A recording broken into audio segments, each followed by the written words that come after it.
محمد نبینا بنور ہدینا۔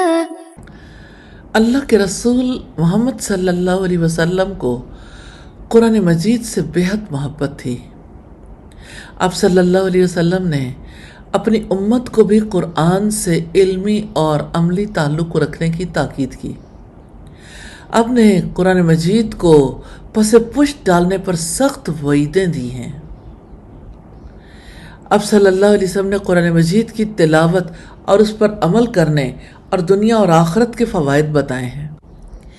رسول اللہ سے محبت کرنے کا تقاضا ہے کہ قرآن مجید سے دلی تعلق رکھا جائے اور قرآن مجید کو پہنچانے کے لیے دنیا بھر تک اس کا پیغام پہنچانے کے لیے کوشش کی جائے، کیونکہ یہی قرآن نبی صلی اللہ علیہ وسلم کا دائمی معجزہ ہے اور آپ کی شریعت کا بنیادی ماخذ ہے۔